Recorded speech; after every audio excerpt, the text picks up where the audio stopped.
Hey, Alan, in a game like this, just take us through what's it like for you guys who play 48, 49 minutes. How do you try to just keep the level of play up in a really competitive situation like this? And just what's it like to go that long on the road against number 8 team in the country?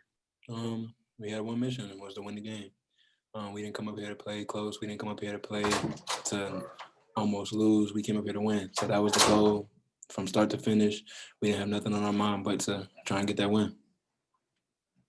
Next question, Alec.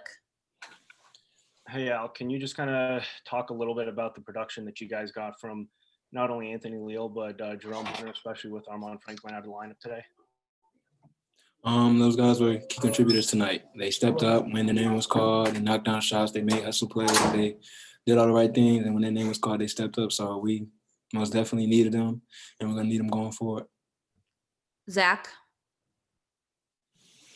I guess you guys had a run there, particularly kind of first 10, 15 minutes of the second half where you really just got Trace going. Just what did you maybe see as Wisconsin started to take him away? And were there things, I know it's, kind of before you can look at film, but were there things you can think about that maybe as you go forward when teams adjust like that, you can kind of adjust yourselves to just kind of keep forcing them the ball in good situations?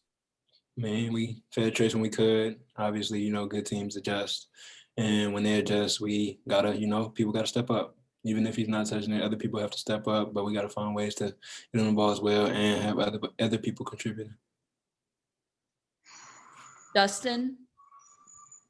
Al, sticking on that topic, I guess, how did they change particularly what they were doing on screen and rolls with him? Because it seems like you guys were able to get him a lot of easy buckets and get both the guards and Trace going on that up until that point. What changed in the last maybe 5-6 minutes that they were doing in terms of how they were handling those? They were dropping with the 5 and they were switching at the 4. So they were making different adjustments for who was setting the screen, but they ended up switching the 5s as well and having them guard and having the guard Trace. So we had to find ways to, find that mismatch, but as well, when they clog the paint, other people have to make plays as well when they're keying on him and trying to take that away. Mike Pegram. Hey, Al, going back to the end of the first overtime, what went wrong with the held ball situation on that last possession? We called a play and we didn't execute. And that was the bottom line to it. We didn't execute the play, and that was it. Anything in particular you didn't do right with? When you say execution, what do you mean? Coach drew up a play, yeah, and we were supposed to run clear action, I would say, and we didn't run it. That was it. John Blau.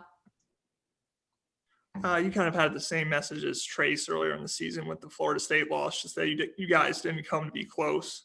How do you feel like this team is going to, handle this loss? And how do you not let this become frustration with some of these close losses that you've had?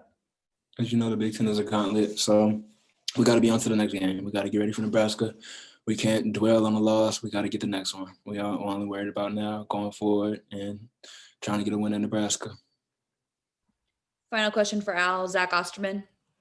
I guess you talked about it a little bit, but especially with Armand out, Anthony, it seemed like just kind of got a lot of minutes for you guys tonight, knocked down some shots. Also, I think had some really kind of important plays defensively. Just maybe what have you seen from him, this last month or two in practice, especially as maybe he's kind of gotten his feet wet in the college game that maybe leads to a performance like tonight?